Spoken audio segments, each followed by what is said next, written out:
এই দেখো, এটা হচ্ছে আজকের ব্লগের ফার্স্ট লোকেশন, যেখানে এসে কাপলরা সুন্দর কোয়ালিটি টাইম স্পেন্ড করবে আর সুন্দর সুন্দর ছবি তুলবে আর মনোরম প্রাকৃতিক সৌন্দর্য উপভোগ করবে। সেকেন্ড লোকেশন, কফি কাপে চুমুক, গার্লফ্রেন্ডের কাঁধে মাথা, রোম্যান্টিক ভাইবস। আজকের লিস্টের থার্ড প্লেস, সুস্বাদু খাওয়ার সাথে রোম্যান্টিক ঝর্ণাওয়ালা ক্যাফে। আর এই সবই শিলিগুড়ি থেকে 20 কিলোমিটার ডিস্টেন্সের মধ্যে। গাইস, ভাবা যায়? তাহলে আজকে কাপল স্পটগুলোতে যাওয়া যাক আর আজকের মতো নাটকটা এখান থেকে শুরু করে যাওয়া যাক। বাই দ্য ওয়ে, আমি RS, you watching travel uncut. So let's start. নাটক খেলা যেটাই বড় না কেন শুরু হয়ে গেছে। আর হ্যাঁ, অবশ্যই হেলমেটটা পরেই বাইকটা চালাবো, এরকম না কেট মারার জন্য জাস্ট খুলে রেখেছি। জায়গাটাতে পৌঁছাতে গেলে ফার্স্টেই তোমাদেরকে পার করতে হবে শিলিগুড়ি। শিলিগুড়ি পার করার পর শুকনো ফরেস্ট, দেন দুদিয়ার ছোট ব্রিজ, দেন টার্ন নিতে হবে কার্শিয়াংয়ের রোডের দিকে, মানে রোহিণীর রাস্তা ধরে এগোতে হবে। আর রোহিণীর রাস্তাতে ঢোকার সাথে সাথেই পাহাড়ের যে অমায়িক দৃশ্যটা এটা তোমাদের চোখে পড়বে। আর সেই চড়াই উতরাই করতে করতেই তোমরা আলটিমেট জায়গাটাতে পৌঁছাতে পারবে। আর আমার তার জন্য আমার ব্লগটা ভালো করে ফলো করতে থাকো। এরপরে শুরু হবে পাহাড়ের অমায়িক বিউটি, যেটা দেখতে দেখতে তোমাদের মনটা অনেকটাই উৎফুল্ল হয়ে উঠবে। কিন্তু উৎফুল্ল হওয়ার কারণ নেই, এরপরে ভাঙা রাস্তা পেরোতে হবে, তাই ঢুকতে হবে তোমাদেরকে লেফট সাইডে। আমি যেদিকে দেখাচ্ছি সেই দিকেই ঢুকতে হবে, রাস্তা খুবই খারাপ। তারপরে তোমরা পৌঁছে যাবে লাভার্স পয়েন্টে। দেখো, তোমাদের অনেকের ইচ্ছাই থাকে যে গার্লফ্রেন্ডকে নিয়ে মাউন্টেন্সে আসবো, বাট একটা প্রবলেম যে অনেকেই ভাই ভালো করে কিন্তু মাউন্টেন্সে গাড়ি চালাতে পারো না, মানে বাইক চালাতে পারো না। অ্যান্ড সেকেন্ড প্রবলেম, সবাই কিন্তু শিলিগুড়ির আশেপাশে কোনো স্পট খোঁজে। ডোন্ট টেক চাপ guys, because travel uncut is here. North বেঙ্গলে যারা থাকো, নর্থ বেঙ্গলের গলিতে গলিতে যেমন মোমোর দোকান আছে, সেরকমই আশপাশ তাকালেই মাউন্টেন্স আর মাউন্টেন্স, কোনো অভাব নেই গাইস। জায়গাটাতে ঢুকতে না ঢুকতে এক পাল ছাগল আমাদের স্বাগত জানায়। বলে, ও দাদা, আসো, আমরা সব ঘুরি দেখাচ্ছি।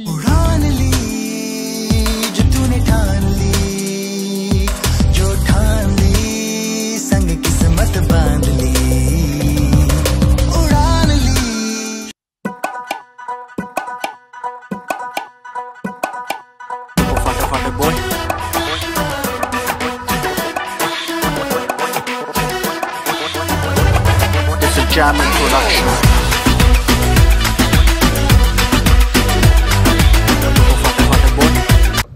তো যারা ভাবছো যে এখানে আসবে আর বোটিং করবে, তাদের জন্য কিন্তু 200 টাকা পকেট থেকে গচ্ছা দিতে হবে।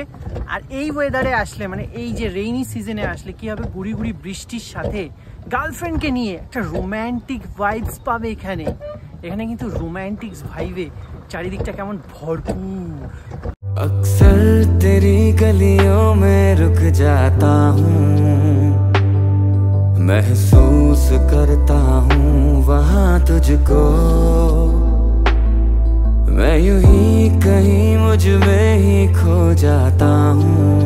বেসিক্যালি যারা গার্লফ্রেন্ডকে নিয়ে এই প্লেসটাতে আসবে, মানে রোহিণীর লেকটাতে আসবে, তাদের কিন্তু একটা রোহিণীর কজি ভাইবস, মানে রোম্যান্টিক ভাইবস পাবে।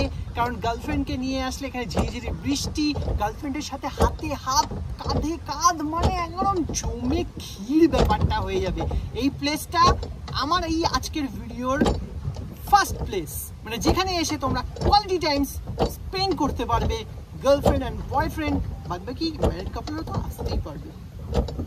सुकून मिलता वहाँ मुझको। सब्सक्राइब टू ट्रैवल आज फिर तेरी याद आई है, मुझको भिगोने आई है जो बारिश। এই জায়গাটার কিউটনেসটা ঠিক আমার মতো। আহা টমাটার বড়ে মজেদার, বাহ টমাটার বড়ে। এখানে কিন্তু ছোট ছোট কটেজ টাইপের করা আছে। এই প্লেসটা, এইটা আর একটা প্লেস। আজকের ব্লগের নেক্সট ডেস্টিনেশনে এই ঝর্ণাটা দেখে দেন যাব। তো এই ডেস্টিনেশনটা রোহিণী লেক থেকে মোটামুটি 5 থেকে 10 মিনিটের মধ্যে লেফট সাইডেই পড়বে। রোহিণী লেক থেকে বেরোবে, শিলিগুড়ি দিকে যাওয়ার দিকে রাস্তাতে চলে যাবে একদম, আর ওখান থেকে লেফট সাইডে ঢুকে যাবে ব্যাম্বু কটেজ নাম। অলরেডি আমরা সেখানে পৌঁছে গেছি। এবার ভিতরের অ্যাটমসফিয়ারটা দেখাচ্ছি তোমাদেরকে।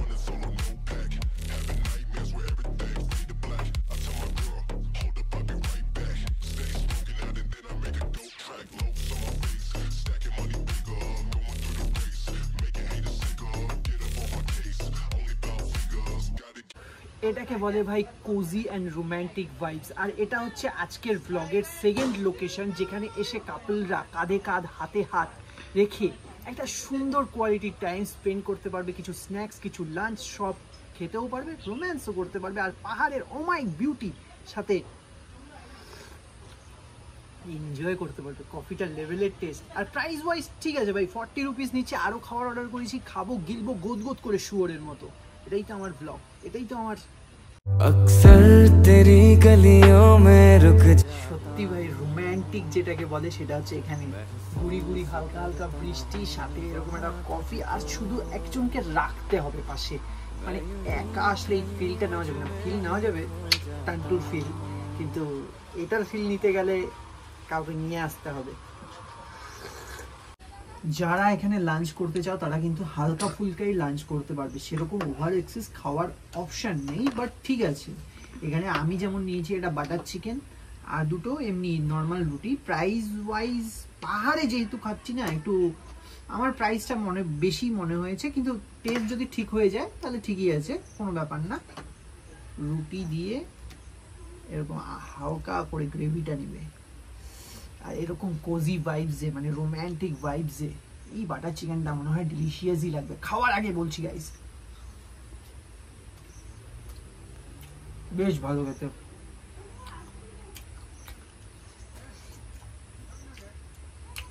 ঠিক আছে ভাই, খেয়ে স্যাটিসফাইড। এটা হচ্ছে আমাদের থার্ড লোকেশন, যেখানে ভাই মারাত্মক লেভেলের জল বইছে। মানে এরকমও ক্যাফে হয়, এরকমও ফুড কোর্ট হয়। এটাই নর্থ বেঙ্গল বস, এটাই north Bengal. Just look at this vibes man. ও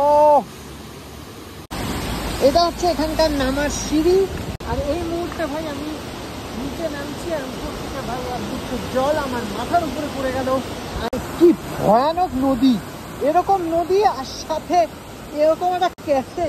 মানে এখানে যদি আসো রোম্যান্টিসিজমের কোনো মানে অভাব ঘটবে না। যা প্রাকৃতিক পরিবেশ চারিদিকে, মানে কাপলরা আসলে এখানে দুর্দান্ত লেভেলের এনজয় করতে পারবে। আমি জাস্ট ঢুকছি। তো এখানে এই মুহূর্তে খাবার সার্ভ করা যাবে না, তার কারণ বৃষ্টির প্রচুর ভয়াবহতা আর যা জল পড়ছে ভাই। কিন্তু এই জায়গাটা ফুল রোম্যান্টিকের ভরপুর, মানে রোম্যান্টিসিজমের এই জায়গাটা বেশ ভালো। কাপলরা এসে এখানে সেলিব্রেশন করতে পারো, বার্থডে এমনি অন্যান্য অনুষ্ঠান। খুবই সুন্দর, পাশে ঝর্ণা, মানে এরকম বিউটি আর কিছু আর নাই। এতটাই পাহাড়ে বৃষ্টি হচ্ছিল যে বাইরের সিটিং এরিয়াটাতে বসতে পারিনি। এটা কিন্তু রোহিণীতে জাস্ট ঢুকতেই একটা ব্রিজ পড়বে, তারই লেফট সাইডে এই দোকানটা মানে ক্যাফেটা খুবই সুন্দর। তাই আমি আমার যে খাওয়ারটা সেটা ভিতরে বসে উপরের ওদের রুফটপ এরিয়াটাতে বসে চাউমিনটা এনজয় করছিলাম। শিলিগুড়ির আশেপাশে যারা থাকো, যারা কাপলস আছো, তারা ডেফিনেটলি এই প্লেসটাতে এসে প্রেম করতে পারো, কোয়ালিটি টাইম স্পেন্ড করতে পারো, যা খুশি তাই করতে পারো। তার আগে চ্যানেলটা সাবস্ক্রাইব করে এক্সিট মেরে দিও। আজকের তো ব্লগ এখানেই এন্ড হচ্ছে।